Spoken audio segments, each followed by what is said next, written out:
नमस्कार and welcome to planet 4। Putin ने भी मानी मोदी की गारंटी। पुतिन बोले मोदी का कड़ा रुख देखकर मैं भी चौंक जाता हूं। पुतिन ने ताबड़तोड़ मोदी पर 5 बड़े खुलासे करके पूरी दुनिया को चौंका दिया। पुतिन क्यों बोले मोदी को धमकाने की मैं सोच भी नहीं सकता। जयशंकर ने क्यों कहा कि रूस के साथ हमारा 60 साल पुराना रिश्ता है, कोई कुछ नहीं बिगाड़ पाएगा। दोस्तों, आप सभी को शोले फिल्म का वो डायलॉग तो याद ही होगा जिसमें ठाकुर का रोल अदा करने वाले संजीव कुमार कहते हैं, ठाकुर ना झुक सकता है ना टूट सकता है, ठाकुर सिर्फ मर सकता है। रूस के राष्ट्रपति पुतिन ने भी मोदी के लिए कुछ ऐसे ही शब्द बोले हैं। पुतिन के अनुसार मोदी अपने राष्ट्र के लिए ना झुक सकते हैं ना टूट सकते हैं, बल्कि मातृभूमि पर जान भी दे सकते हैं। मोदी पर पुतिन द्वारा दिए गए बयान को सुनकर आपको भी लगेगा कि पुतिन देशभक्ति के मामले में मोदी से प्रेरणा लेते हैं। पुतिन ने मोदी के बारे में कहा कि मैं मोदी की ईमानदारी और भारतीय लोगों के प्रति उनका समर्पण देखकर हैरान हूं। पुतिन के अनुसार मोदी राष्ट्र हित से समझौता करने को भी तैयार नहीं होते और न ही उन्हें कभी डराया या धमकाया जा सकता है। जी हां दोस्तों, रूसी राष्ट्रपति व्लादिमीर पुतिन ने एक बार फिर प्रधानमंत्री नरेंद्र मोदी की तारीफों के पुल बांधे। उन्होंने भारत रूस संबंधों के बारे में बात करते हुए कहा कि पीएम मोदी को डराया धमकाया या झुकाया नहीं जा सकता, वो एक सच्चे देशभक्त हैं। अब आप ये छोटा सा वीडियो क्लिप देखें। First of all, I want to say that relations between Russia and India are steadily developing in all directions, and the main guarantee is the policy of the Prime Minister Modi. I can't imagine that Modi can be intimidated, threatened, or forced in favor of taking any action or decision against the national interest of India, Indian people. And there is such pressure, I know. By the way, we never even talk about it with him. I just look at what's going on from the outside. And sometimes, to be honest, I am even surprised by his tough stance on the protection of the national interests of the Indian people.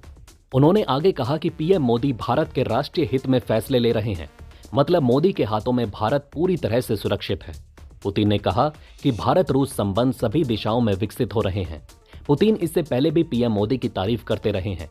Putin इस वक्त Saudi अरब के दौरे पर हैं।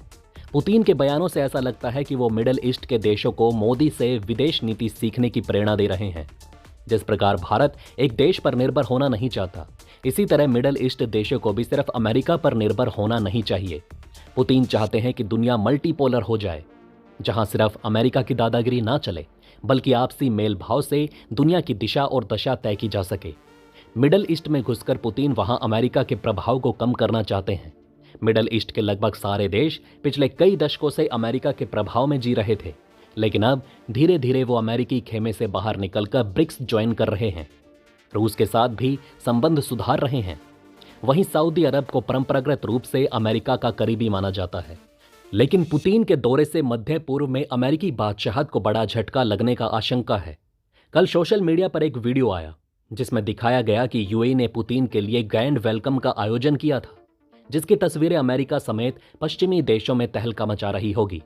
Putin ने कहा कि सबसे पहले मैं ये कहना चाहता हूं कि रूस और भारत के बीच संबंध लगातार सभी दिशाओं में विकसित हो रहे हैं और इसकी मुख्य गारंटी प्रधानमंत्री मोदी की नीति है। मैं ये कल्पना भी नहीं कर सकता कि मोदी को भारत के हित के खिलाफ कोई भी फैसला लेने के लिए डराया या मजबूर किया नहीं जा सकता। उन पर ऐसा दबाव है, मैं जानता हूं। पुतिन जानते हैं कि पश्चिमी देशों ने भारत को कितना परेशान किया ताकि वो रूस से तेल ना खरीद सके। पुतिन ये भी जानते हैं कि भारत पर दबाव बनाने के लिए कनाडा और कतर जैसे देशों ने भयंकर साजिशें रची, लेकिन मोदी ना झुके ना डरे, बल्कि हमेशा राष्ट्रहित में फैसला लिया। मोदी के बारे में बोलते हुए पुतिन आगे कहते हैं कि मैं जानता हूं कि उन पर इस तरह का दबाव है, हालांकि हमने कभी उनसे इस बारे में बातचीत नहीं की। मैं सिर्फ बाहर से चीजें देख रहा हूं। सच कहूं तो मैं कई बार भारत और भारतीय लोगों के हितों की रक्षा करने के लिए मोदी के कड़े रुख को देखकर भी चौंक जाता हूं। पुतिन ने 4 अक्टूबर को 8वें ईस्टर्न इकोनॉमिक फोरम को संबोधित करते हुए मेड इन इंडिया और पीएम मोदी की जमकर तारीफ की थी।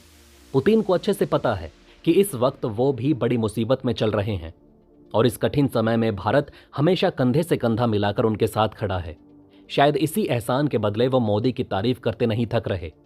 हाल ही में कुछ समय पहले पुतिन ने पीएम मोदी को बुद्धिमान व्यक्ति बताया था। पुतिन ने कहा था कि नरेंद्र मोदी एक बहुत बुद्धिमान व्यक्ति हैं। पीएम मोदी के नेतृत्व में भारत विकास के मामले में काफी प्रगति कर रहा है। उन्होंने कहा था कि प्रधानमंत्री मोदी के साथ हमारे बहुत अच्छे राजनीतिक संबंध हैं। इस एजेंडे पर काम करना भारत और रूस दोनों के हित में पूरी तरह मेल खाता है। आजादी के बाद भारत और सोवियत संघ की दोस्ती और मजबूत हो गई, लेकिन यह दोस्ती तब और मजबूत हो गई जब 1971 में भारत और पाकिस्तान की जंग हुई। जंग की इस घड़ी में सोवियत संघ ही था जिसने भारत का साथ दिया। उस समय अमेरिका ने तो पाकिस्तान का ही साथ दिया। 1971 की जंग से कुछ महीने पहले भारत और सोवियत संघ के बीच एक अहम समझौता हुआ था। इसमें सोवियत संघ ने भरोसा दिलाया कि युद्ध की स्थिति में वो न सिर्फ राजनयिक तौर पर बल्कि हथियारों के मोर्चे पर भी भारत का साथ देगा। इतना ही नहीं, 1999 में भारत ने जब परमाणु परीक्षण किया तो अमेरिका ने इसका विरोध किया। अमेरिका ने भारत पर कई तरह के प्रतिबंध भी लगा दिए, लेकिन रूस ने ऐसा कुछ नहीं किया। इसी कारण जयशंकर ने हाल ही में कहा कि रूस के साथ हमारा रिश्ता एक पल, एक दिन, एक महीने या एक साल का नहीं है। रूस के साथ हमारे संबंध 60 साल पुराने हैं।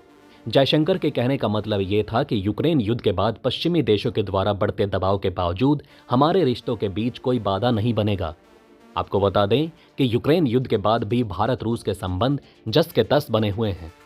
तो दोस्तों, इस पूरी अपडेट और विश्लेषण पर आप अपनी राय नीचे कमेंट में जरूर लिखें। जल्द मिलते हैं एक और नई अपडेट के साथ। चैनल को सब्सक्राइब कर लीजिए ताकि आप सभी तक नेक्स्ट वीडियो आसानी से पहुंच सके। वीडियो अंत तक देखने के लिए आपका धन्यवाद।